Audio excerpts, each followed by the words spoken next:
There we go. Good Haha. morning, Rick. Hey, good morning. How you doing? I'm hanging in there. It's Yeah. March 24th, and it's unlike any time we've ever seen before or anything we've ever experienced. And No doubt about that. yeah, so my business has changed a little bit.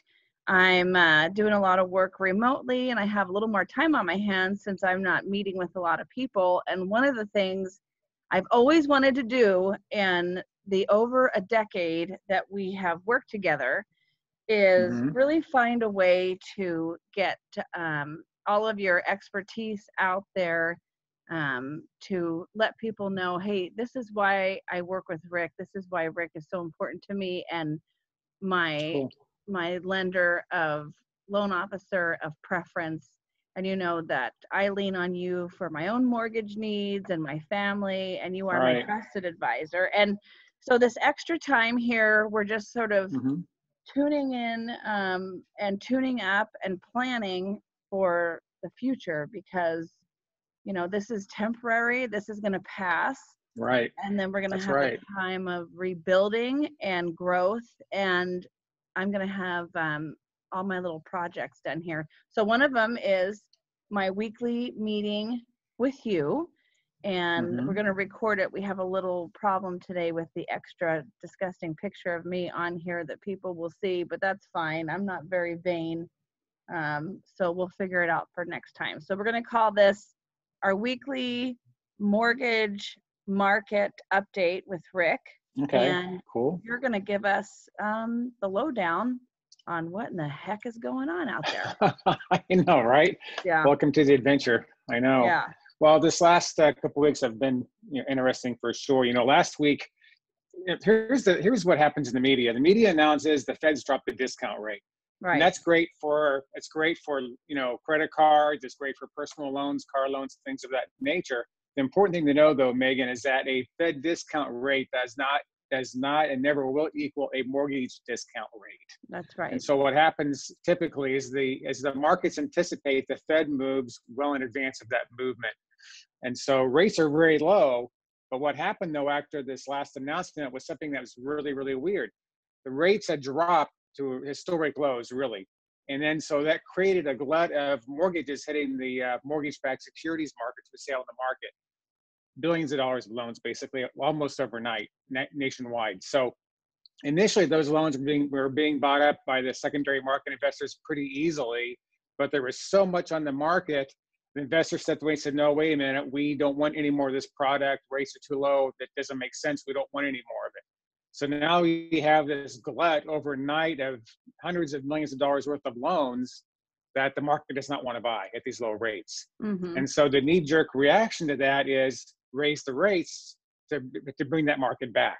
Mm-hmm. And so really in a period of, within a week, across the board, we saw rates jump up about 1% in rate. That's right. Almost overnight, unprecedented. Not And so good. so the challenge for consumers is there's a lot of conflict in the market because they turn the news on and go, hey, the rates just dropped 0.5%, call Rick. And they call Rick and I say, well, not so fast. Rates went up a little bit, and it's a hard discussion to have, right? Sometimes And they so don't believe you. it's hard, right? I know. It's like darn it. Guys, I'm not I making it know. up. Yeah. And the problem is I watch the screen. It's something I watch very closely, as you know, every day. And I Yeah. start watching that at about 6:30 in the morning. And the movement this past week was dramatic, to say the least. Here's the good news, though, is that our Fed Chairman Powell is a pretty smart guy. And so he decided last week to make a big announcement. And that was simply this. He understands that to keep this economy moving, you have to have good rates. And Right. to have that kind of spike up in rates overnight, it's not healthy for the economy and the mortgage Mm-hmm. market. Mm-hmm. So he announced that the Fed is going to step in and buy up these mortgage-backed securities. Mm-hmm. So the market is now going to become liquid again as an investor market to buy up those loans, which is very, very cool. So we started to see the effect of that late Friday afternoon, this past Friday. Mm-hmm. It carried through to yesterday, and in a very big way carrying through again today. Wonderful. So the mortgage-backed securities market is in a place right now I've never seen. It's amazing what's happening right now. So the big question is this: will it last, and how long will it last? Right? Right. No one really has an answer to that. I think the real answer is, how long will this coronavirus last? Right. That's what's kind of driving this market, right? Right. So those are answers we just don't know. We don't have the answers to those yet. But the good news is, though, in the short term, rates are really, really good. I mean, Good. better than, 3.5%, less than 3.5% across the board. Now, lenders have not quite caught up yet with the Fed movement with buying these mortgage-backed securities quite yet. It takes a little while for the market to recover and to start getting that price back into the market, but that's coming.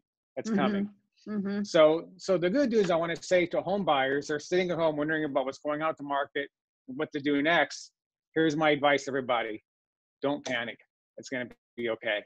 But we'll get on the side of this here fairly soon. As I said many times in the past week, this too shall pass, and it will. It's just a matter of time. The good news, I think, is as we come out on the other side of that, rates are going to still be really, really good. And that's great for the housing market. And it's positive for the housing market. So I don't think we're going to go into a real estate recession. I think as soon as we get to the other side of this virus situation, we'll have a great supply of homes at reasonable prices, and mortgage rates will still be very, very good.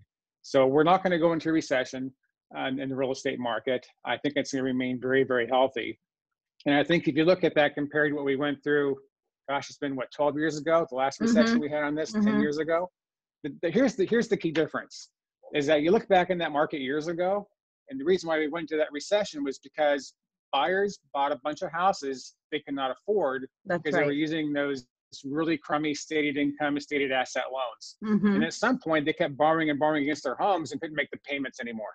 I know some people, they started off with an intro rate of 1-2%. Yep. And then it adjusted right. 2 years, and their payment went from $2,500 a month to $5,000 a month. I mean, nobody can do that. They couldn't make the payments. That's ridiculous. Yeah. They could not make the payments. After we went through that cycle years ago, Fannie Mae did a survey. We realized after that happened, and this is alarming, 35% of the home buyers who were buying homes during that period never qualified to buy the home. That's a big number. Yeah. That's a huge number. So here's the good news for us now. As we go through this transition, if you will, the good news is that buyers that bought homes in the last 10, 12 years, guess what? They actually qualified for the loan. Right. The income, the down payment, the credit to qualify for the loan. So we're not in a situation where homeowners are squeezed on equity. They can't make their payments. People are solvent. They are solvent. They have equity. That's That's the good news for the market. And so for that reason, I don't think we're going to go into a real estate recession. I just don't see it happening. Yeah. And I do think for the foreseeable future, that rates will stay very low. And when I say low, I mean less than 4%. Right. That's fantastic. We're in a period right now where rates are super, super, super low. That's not going to last. Call that what it is. That just can't sustain itself for very long. But as long as we're below that 4% mark, housing is really, really affordable. Right. Well, I really appreciate your time today. And because this is our first video, I also wanted to, when I post this, I'm going to post all of your information. I see you're in the office and that you're working and that train has not stopped rolling down the track. Nope. So we Still appreciate your commitment to home ownership and to the public. Thank you. Appreciate you, Megan. We really appreciate that. And would you give us just a quick, since this is our first video, just a quick bio on you, how long you've been doing this and the different parts of the market that you've operated in? Yeah. Great question. Thank you, Megan. So I got into the business, ready for this, the spring of 1981. I mean, that's 39 years now. I can't believe I'm saying that, right? Yeah. Me either. Oh my God. It's like, what was I thinking, right? And so, spring of 81, look, here's the deal. In those days, FHA rates in Orange County were 17.5% and 1.5 points. That was the market in those days. And so here we are today at 3.5, right? Right. So a lot has happened in 39 years, of course. I've seen pretty much everything you can imagine, but it's been a great ride. And so I'm thankful that I'm still here and to have the skill set and the experience to be able to navigate these waters. So it's pretty exciting. Well, I'm just privileged to work with you, and I appreciate you taking this call this morning. And thanks. As usual, we'll be in touch every day. You know how to reach me. Thanks. Take care, All Megan. right. See you Thank later. you. Bye. Bye-bye.